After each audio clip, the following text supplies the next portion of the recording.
Just very briefly, I have been working with Michael Fullen for 4 years now as his Chief Research Officer. Before doing that, I spent many years in Mexico helping develop pedagogical innovations and spreading them at scale. The one thing I'm most proud of is being able to catalyze a movement for pedagogical renovation in Mexican schools, especially serving high poverty communities, and seeing it spread to about 9,000 schools all over the country, and then seeing that create incredible results, even as measured by standardized testing, etc. That was part of the work that I used to do with as an organizer myself. Now with Michael Fullen, we do a lot of work with educational systems who are interested in advancing the deep learning agenda, or in general, if they're interested in improving teaching and learning at scale. Two of the things that I have to declare right away from the beginning are my two biases. There's no such thing as neutral or objective knowledge. We all come to what we do and to what we know with our own biases, and I just wanted to be very explicit about my two biases. First bias, action. So a lot of the work we do with Michael Fullen is we help stimulate action in schools and educational systems, and then learn from what's working and what isn't. So what we usually do is to move from practice to theory, and not the other way around. It's not that we elaborate ideas and then try to test them in practice. What we really do is to engage in action, start to stimulate action in school systems, learn from it, and then start growing theory out of that. But that's the direction we usually take, from practice to theory, not the other way around. My other bias is whole system, or whole system action. So we're interested in trying to find the conditions that can enhance teaching and learning, that can create deep learning in entire systems. That's usually our focus, our intention, where we do the kind of work we do. So those are two of my major biases, and just wanted to declare them. I'll show a short video. This is a small primary school in the state of Victoria in Australia, Wurana Park. And it's one of the schools that has been engaged in one of the international projects we have, which is the New Pedagogies for Deep Learning. This is one of the schools that has been involved in this initiative. It's a global initiative that's bringing together about 1,000 schools from about 7 countries to try to develop new pedagogies for deep learning on the ground, and try to learn from experience and start developing the systems that can encourage the spread of deep learning across entire systems. So this is one of such schools, and I will ask you to watch it. It's a very short video, 3 minutes. And as you watch it, think of one word or two that describe the learning that's taking place here. Okay?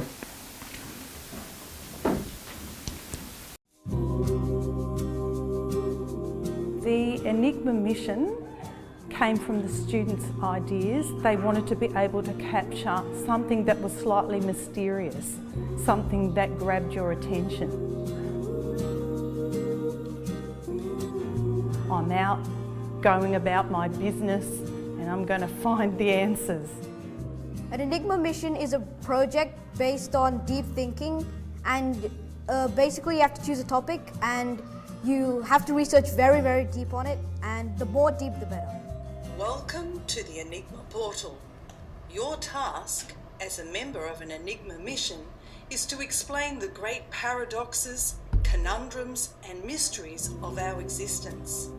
An Enigma mission is kind of like a passion project, and something that the teachers will help challenge us to expand our knowledge of what happens around the world and what's in the real world out there. I chose autism as my topic because I have a relative that is autistic, and at first I didn't know anything about autism, and I was very interested in the topic. I chose to do my Enigma mission based on the thylacine, also known as the Tasmanian tiger. Miss Vine, our teacher, she said she would pick a few students to do this project about bone integration.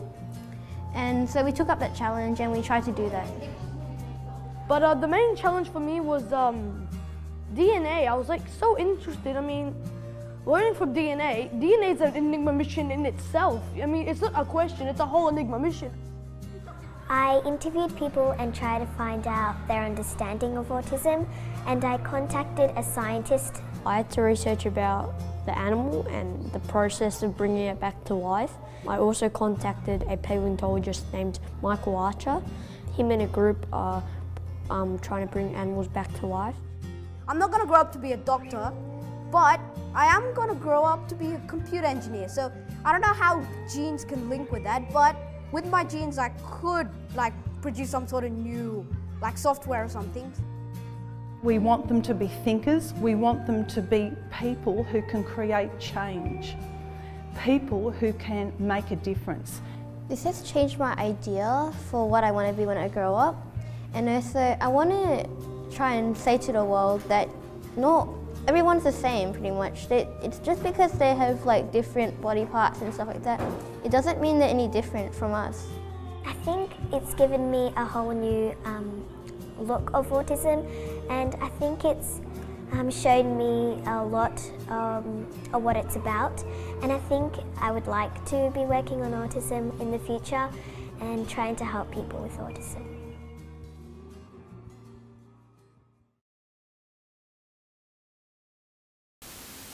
Perfect. So, would any of you want to share a word or two on what did you see here? Can you share one word or two that describe what you saw? Curious? Yeah. Challenging? Yeah. Going on a mission. Yeah. Motivation from the inside out. Yeah, motivation from the inside out. That's a powerful way to capture it. Creative thinking. Okay. Yep. Self-confidence. And self-confidence. Yeah. These kids are 10 years old, and seeing this girl talk about autism and her desire to help change how people think about autism, because she has a relative who is who has autism, is pretty powerful, I believe. And these are again 10 years old.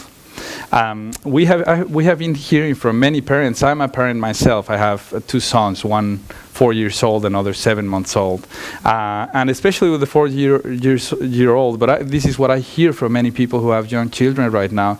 It does seem like kids are hardwired right now. They're born with a desire to improve the world, to change it, concerned about the environment, concerned about war, concerned about politics, asking who Trump is and what's happening in the world, and wanting to change it. And they seem ready to do it when given the opportunity to do it. And to a great extent, part of our work is to nurture that internal ability they already have, they bring with them as they are born, to change the world. One thing that I like about this school is students are changing the world right now. It's not that they're going to wait to finish school so that they can start thinking about what they're going to do to change it. They're already thinking about it and doing something about it. This is especially relevant at a time when I would say we don't know what's going to happen with us as a race. We don't know as a human race. We don't know what's going to happen with the planet. There are questions about the sustainability of life in this planet. We don't know if we're going to be able to make it through the destruction that we have endured on the planet. The planet has had to endure due to human activity. The possibility of a nuclear war is now more possible than ever in a very long time. A lot of people are starting to talk about the possibility of World War III starting. And lots of things that are happening in society that are shifting very dramatically what world our younger generations will confront. Many economists are predicting that in the next 20 to 30 years, most of the jobs that we know right now will disappear, will be taken over by machines.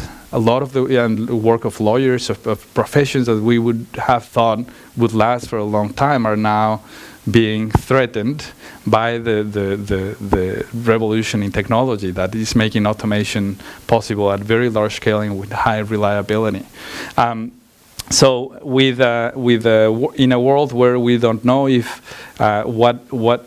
what's the future of jobs, or we can predict that most of them will disappear, with environmental degradation, with the degradation of democracy as a project. We have been seeing many cases of majorities of people voting to make very consequential decisions that are mostly based on fear, on hatred, on discrimination, and that's happening in places that we call democracies. At the same time, the number of people outside of the reach of institutions is starting to expand as well. It's starting to grow, and it's starting to grow with new violence, with new forms of violence that are very very troubling. So that's the world that our kids are coming into, and I think a very important question. Crucial question we need to ask ourselves is, are we as educators and our schools preparing our kids to first survive, but then to thrive in the world that they're going to inherit? And I think that's a very important question that we need to continue to ask ourselves. Is what I'm doing helping the kid become better to survive in the world that's coming? The challenges that we'll have to solve are titanic. They're massive. They're much larger in dimension, in complexity, than any challenge we have confronted as humanity ourselves. And the question again we have to ask is, are we preparing kids to survive and to thrive in this world that's going to be incredibly volatile, unpredictable, and with lots of stakes in it? The survival of the planet depends on kids being prepared to live in it and to change it. And I think an honest look at the question and at the work we do in schools would be a very clear no. I don't think we're preparing kids to thrive and to survive in the world that's coming. The most successful schools and school systems are teaching students to be taught. The best school systems, I'm not going to take off my shirt, sorry, but the most powerful, the most successful systems are being very good at preparing students to learn to be taught. But learning to be taught is fundamentally different from learning to learn. It is very different. I was a very good student, basically because I learned to be taught. I learned to sit quietly, to listen to what the teacher was saying, to understand what the teacher was expecting from me, and to fulfill the expectations to get the good grades. And I got excellent grades, I can tell you. Every year, every month, first of the class, honors, every possible recognition by the schooling system. But what I learned was to be taught. When I left high school, I didn't know how to learn on my own. I would struggle to read a text and to communicate what the main idea of the book was. I would struggle to put my ideas in writing. After having been an excellent student, I learned to be taught. I didn't learn to learn. And those are two very different things.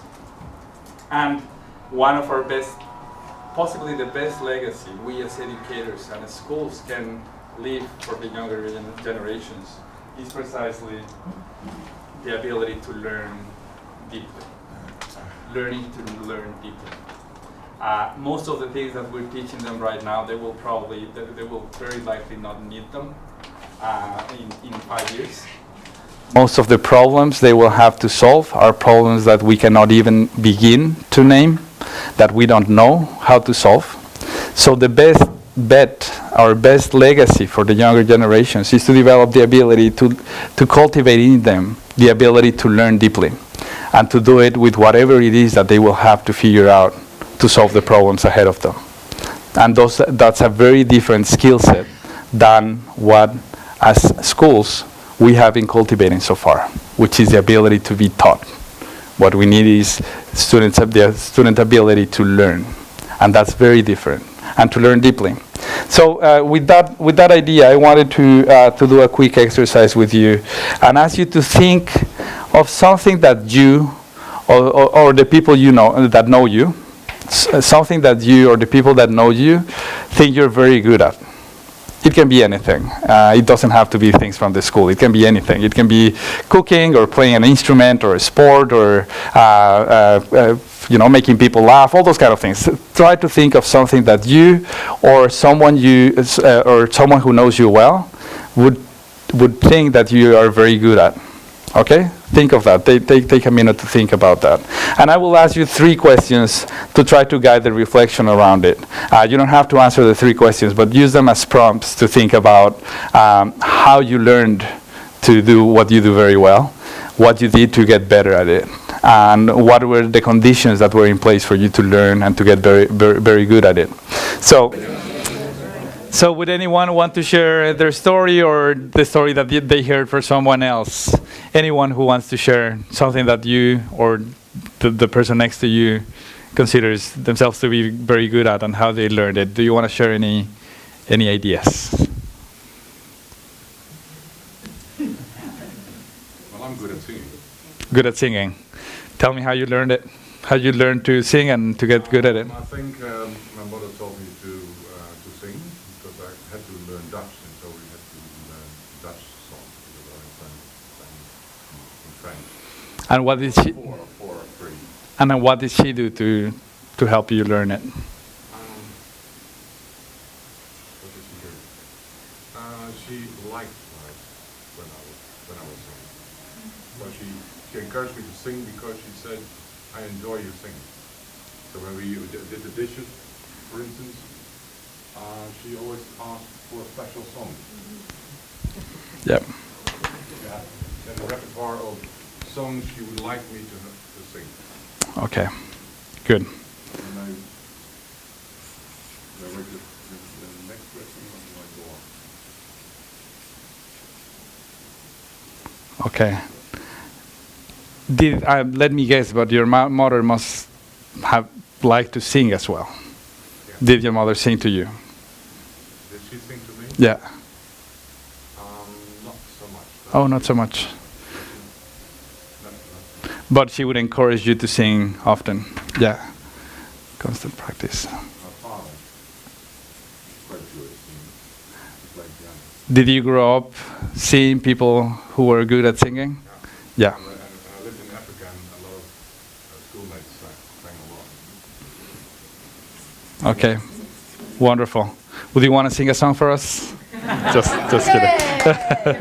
we'll talk about that. Van de muren, ja, gesproken uit mijn oor. En dat alles eeuwig duren, wie mij lief heeft gaat niet dood. Hou de wolken op een afstand, hou het vuur aan in de nacht. De rest mocht ik gedaan. Beautiful. Thank you. Thank you. Wonderful.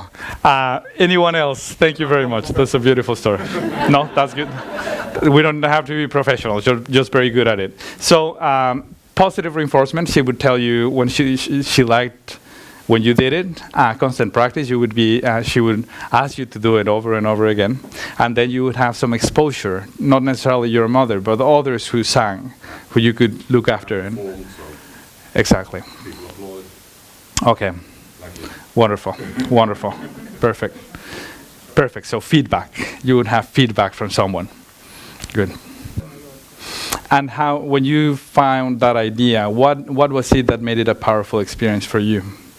Why was it powerful, and how did you learn how did you grab the idea? What was it that you did? I could practice it. Okay. Yeah. Yes, I could practice it in classrooms. The people I was the leader of, always in my personal life too. So it doesn't matter if it's personal or work life. Yeah. So it was an idea that also spoke to you, that you said, "Oh my, this resonates with my experience with what." Yeah, Yes. Wonderful, Yeah. Wonderful. Thank you, thank you. Okay. And constant practice, the possibility of trying out the ideas in other contexts. Yes, and it made me believe that other people should learn in a free situation. So it's always an ambition Yeah. to help them to reach that. I suspect that in the case of singing, you also had some freedom to practice it. It was not that you had to do it at certain moments of time, and you had. I had other interests. Yeah. Yeah. Yeah. Wonderful. Any other example? Something that any of you or the people around you believe you're very good at, and how you learned it? Yes, please. Yes. I'm very creative. Yeah. In different ways. In solving solutions, example, but also creative in making things with my hands. I always got the space and the freedom to make mistakes and to practice this creativity. And I got supported by appreciation and compliments, so you feel good about yourself and the things you do. Yeah. Beautiful. To make mistakes. Wonderful. Thank you very much. You're welcome. I suspect that the ideas in this list resonate with the experiences that you yourself have around learning something deeply and becoming very good at it. Constant exposure to someone who has the skills that you want to learn how to acquire. I'm guessing that was part of your experience as well. I'm guessing there was creative people around you that you can look practicing being creative. Yeah. Constant practice, so the possibility of doing it over and over again. Positive reinforcement of adults or people you respect. Freedom, some leeway, so you can choose when you're doing it, for how long. Freedom to make mistakes, to get it wrong many times, and try again, and do it again, and feeling confident that that's okay. And resonance, I'm pretty sure what you learned how to do very well was something that you were interested in learning and doing, right? It is not imposed on you. You chose it, or it resonated with you, and that's what made you want to get better at it. Okay. Yes. Can I ask for one extra? Yeah. I would say honesty. Honesty. Tell me more about it. Yeah. Oh, sorry. I would add to this list honesty, because in my deep learning it helps when people are also honest about what I want to learn and when I'm learning it and when not. It's not about feeling wrong if you make a mistake, but get an honest response. I mean, if you sing and people applaud just because they like you, in the end it doesn't help. Yeah. But truthfulness is maybe a better word. So yes. truthful, yeah. Truthfulness. Honest appreciation. Yeah. But also honest feedback. I'm guessing also when things were not really working very well, you could have someone who could point that out, or you would also try to see whether what you were doing or how you were doing things was good enough, and if you could get better at it, right? So yeah, I would like to add that's that. right. Because pure appreciation ends up doing what happens in most American schools. American youth are known to be very strong on self-confidence, right? But the skill is really not very strong. And that combination can be very dangerous. So it is appreciation, but that's honest. And that also can come with feedback that can be more candid about what needs to get better or what can be improved. But in an environment where you feel safe to receive feedback about what you can do better, right? Good. So those are powerful conditions for powerful learning, right there. I find it interesting that the examples not come from outside of school. And that's usually what we see happening when you ask people this question about something powerful that you have learned, something that you're very good at. It's usually outside of the school. It's a sport, something that you do in your free time. It is singing, it is the arts, it is playing music, it is being creative, it is cooking, right? Actually, when you ask people about the most powerful learning from school, you will get a very different list. Because what you have learned is to understand expectations of the adults, to memorize information so I can pass a test. I learn how to satisfy and fulfill the expectations of the adults. Those kind of things. There's a very good friend of mine, say that again? I learned to love poetry. Oh, wonderful. Okay, wonderful. Yeah, and that's a good point. There are the cases where you learn to love some of the things in the school. But I would bet you that was a rare thing to happen in the schooling system. So you can get to learn, you can learn to love poetry or mathematics or science when you have a phenomenal teacher who enjoys that as well, a passion teacher. But that's the exception more than the rule. But thank you. That's a very important kind of a very important observation. But overall, and I wanted to share this idea. I have a very good friend, Kirsten Olson, actually the wife of Richard Elmore. She wrote a book with Teachers College Press, and I will tell you first what the research was and then what her findings were. Her initial idea was to ask highly accomplished professionals in very different fields, financing, education, government, etc., artists, to tell her about the most powerful learning experiences from school. And she interviewed them. She had in-depth interviews with a big number of people. And over again, the theme that emerged was not about passionate learning. It was about feeling wounded. The book actually is called Wounded by School. Most of the experiences of these highly accomplished professionals were of feeling wounded, of feeling judged, of feeling like they were not good at mathematics, or they were not made to enjoy poetry. All those kind of things, those were the messages that were most powerful from the experience of schooling and most successful professionals. I don't think it's a problem, and it is not a problem of the good intentions of teachers. There's few people as well intended as teachers and as committed to making a difference in the lives of the students. But what ends up happening in school is very different from what we have here, from the list we have here. This list could actually, and let me say just one more thing. There's my Twitter account, in case you wanna, if there are any comments or ideas or reactions you wanna share on Twitter, it's right there, at este Rincón-Gallardo. And I will share it again at the end of the workshop. But this is pretty much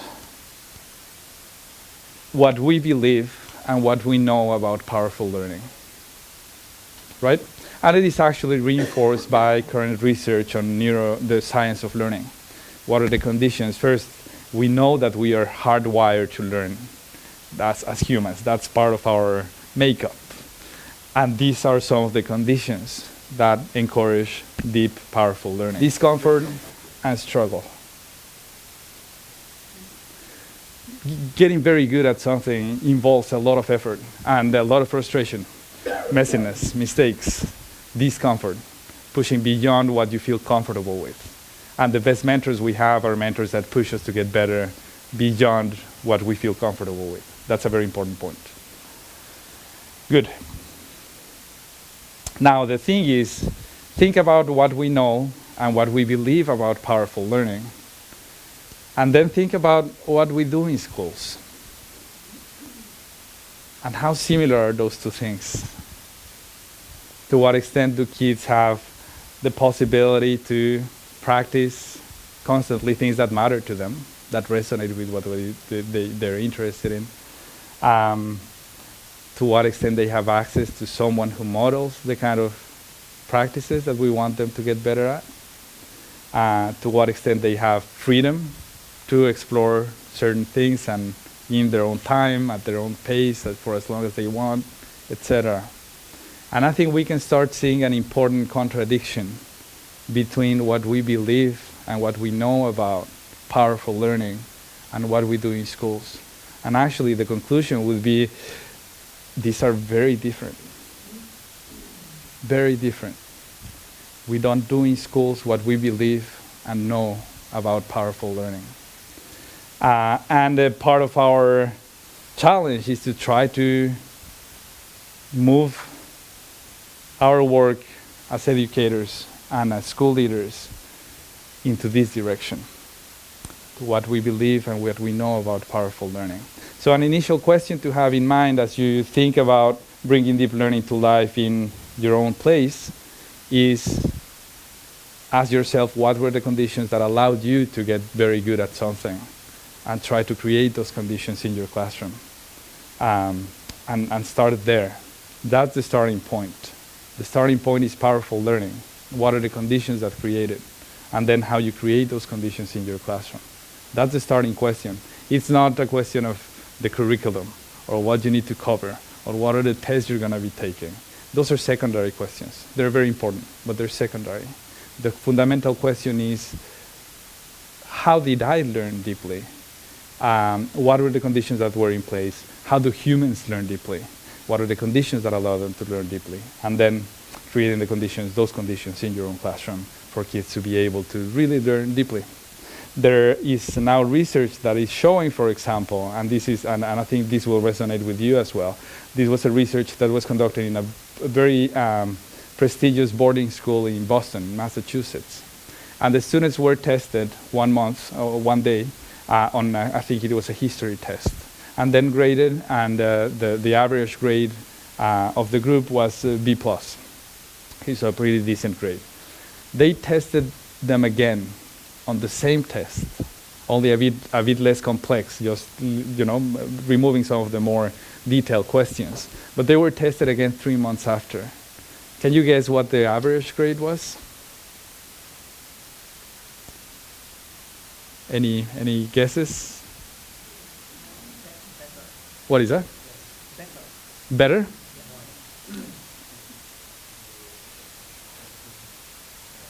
Yeah. It was F. 3 months after. Very prestigious school, where kids who are very well trained to do very well in exams. And they did. They did when they were tested, the day that they knew they were going to be tested. When tested 3 months after, the average grade was F. This is a very prestigious school, with very high reputation, etc. And that I don't know if that resonates with your own experience as a student. I was a very good student. If I had been tested on the same thing 1 week after the test, I would have failed.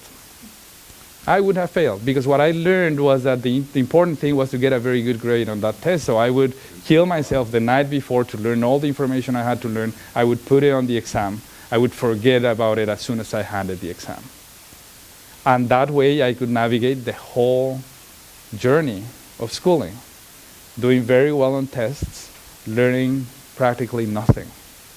Nothing of value. Again, I learned to memorize. I learned to fulfill the expectations of the adults. I got a lot of recognition for that, but I didn't learn. So what we do in schools is fundamentally different from what we believe and we know about deep learning, about powerful learning. And I think it's important to ask ourselves, what is it that we can do to create the conditions for powerful learning in our own settings, in our own classrooms, in our own schools? This is the definition that I have crafted about deep learning. It differs a little bit from the conventional definition of deep learning, which focuses more on the phenomenon of transfer, the ability to transfer ideas from one discipline to another or from one problem to another. When you do that, you're learning deeply. That's part of it. I don't think it captures what deep learning really is about. And the way I like to define it is as a process of making sense of questions that matter to us. Deep learning is a process of making sense of questions that matter to us. And the last part of the sentence is fundamental. It is questions that matter to us. When they don't matter to us, we can pass an exam, we'll forget about it. And there's nothing deep about it. No matter how big, how good the grade is. It's very superficial and it won't be long lasting. So it is questions that matter to us that really help us learn. I was a few months ago in a school in Simcoe County, which is a district in Ontario, where the high school principal, an incredibly visionary principal, has created what he calls credit packages. So students have a single group. Instead of moving from one class to the next, they have a single group when they explore all the disciplines around specific problems that they can solve together or problems that they define themselves. And they cover literature, language and mathematics and science and history, and they cover everything, but they do have the flexibility to use the day however they want to use it. They have very clear tasks, but they can use the time however they want to use it. Now, these students, for example, in the design and research and design concentration, were trying to solve the following problem. They had to build a bridge with cardboard. That cardboard was the only material they could use, and the bridge had to be able to carry a person. Okay? So, with cardboard, trying to create a bridge that can carry a person. And the students were so engaged into this. I was able to talk to many of them. One of them told me, this became such a puzzle for me that when I was at home, I started to bring together popsicle sticks and try to make a bridge of popsicle sticks to see if I could make a bridge that would hold me. And he started to do that in his own time, hours, weeks in that problem, using popsicle sticks to try to put a bridge together. And he built it. And he learned about physics and engineering and mathematics in incredibly powerful ways. I have a degree from Harvard. I did my doctorate there. I could understand 1/10 of what he was explaining to me about how bridges are built and why they have to be built the way they are. An incredible degree of mastery and purpose. Now, why was he doing that? Because that was a question that mattered to him. It was not necessarily a question that mattered to him at the beginning, but the teacher asked a question that really intrigued him and that grabbed him. And he would spend his free time trying to build a bridge out of popsicle sticks in his own time, his free time. These students, for example, have the opportunity to choose anything that they want to learn, and they have an hour every day where they can practice it at any point in the day where they want to, because they can manage their own time.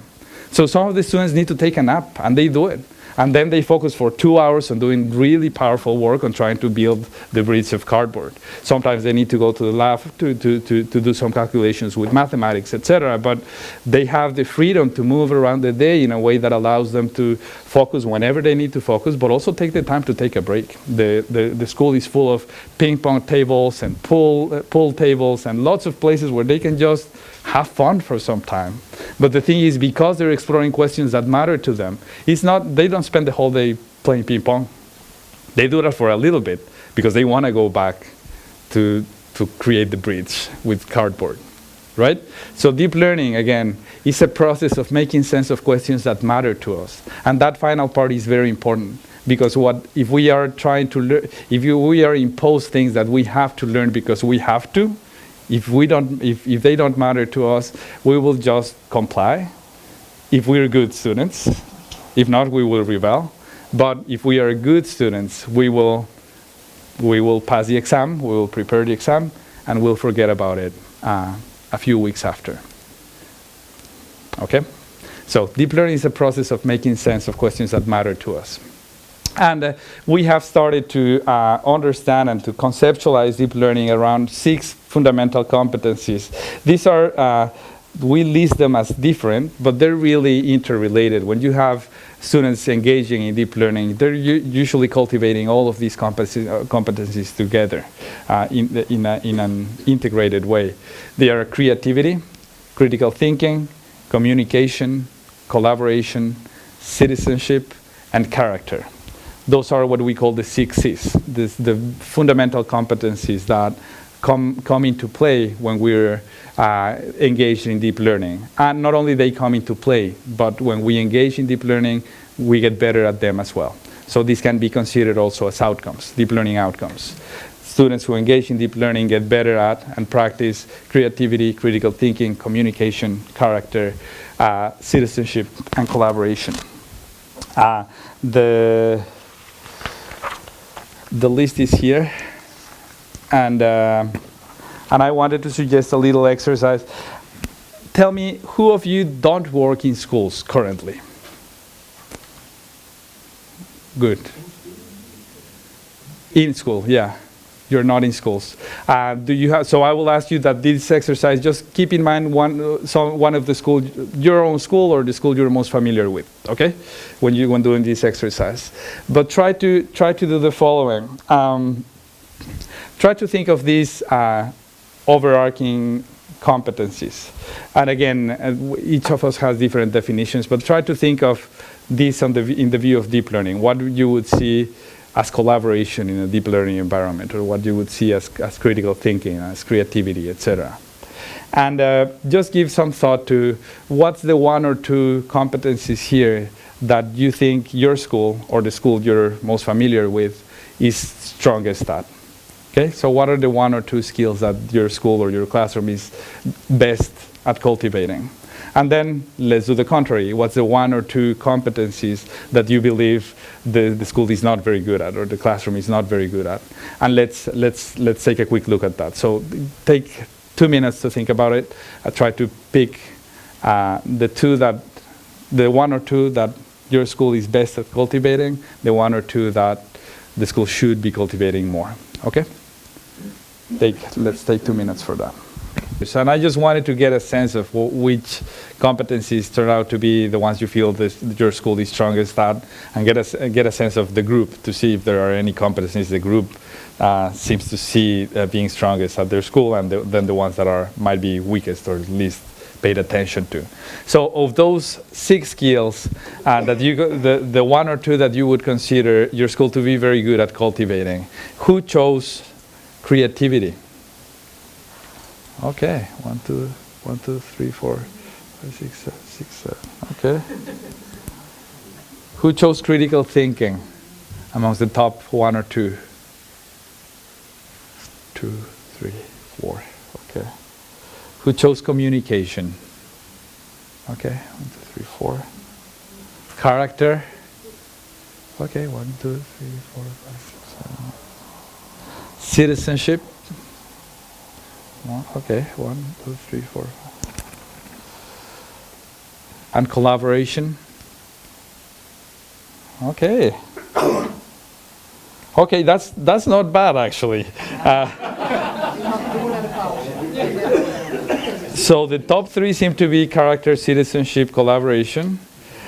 Which is not bad. When we look at school systems, it's usually, even by asking people to, I mean, this is not a formal testing or formal measuring, but when we ask people to name which are the competencies they struggle most with, they would talk about citizenship and character, for example. Yet this seems to be one of the most prominent here. Collaboration is a big one, and then creativity. That's 7 of you said that was amongst your top on your list. That's a good thing.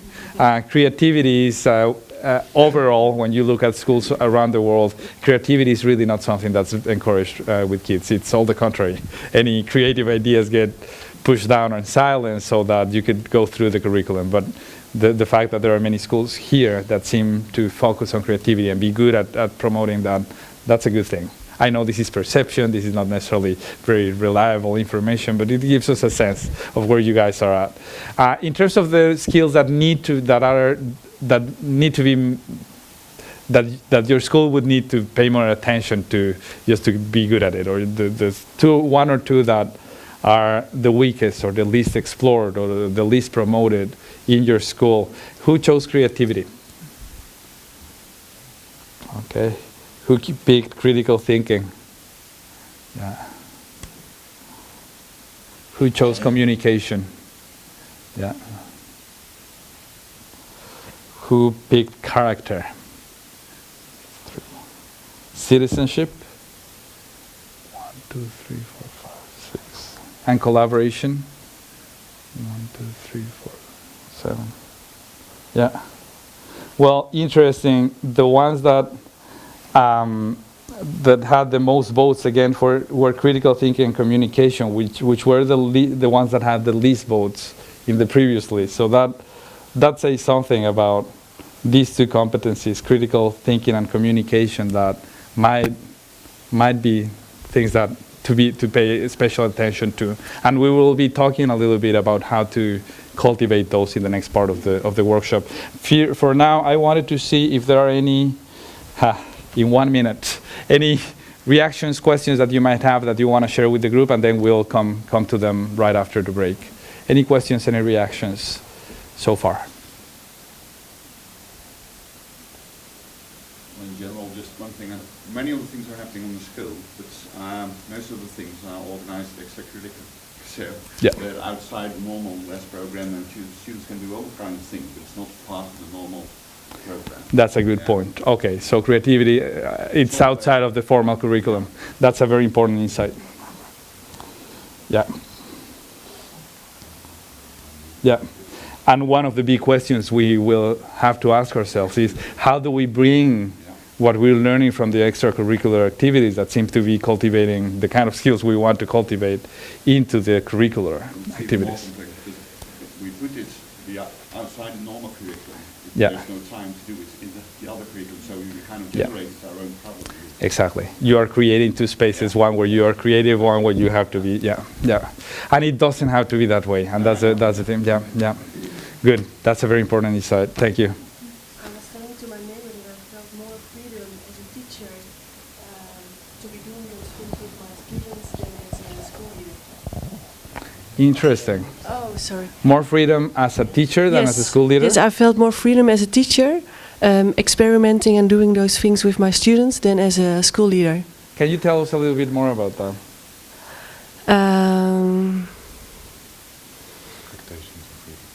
Yes, thank you. I think it has to do with expectations, especially with the complexity of the job of being a school leader, and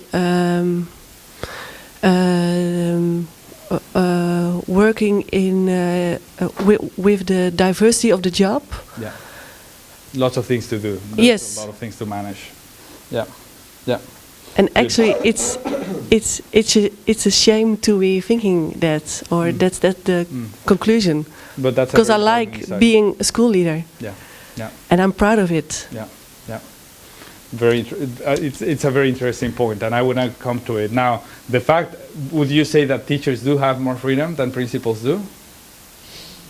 Would that be overall in Netherlands, or not necessarily, but in your school, it's harder to be innovative as a principal than as a teacher? That's a very interesting insight.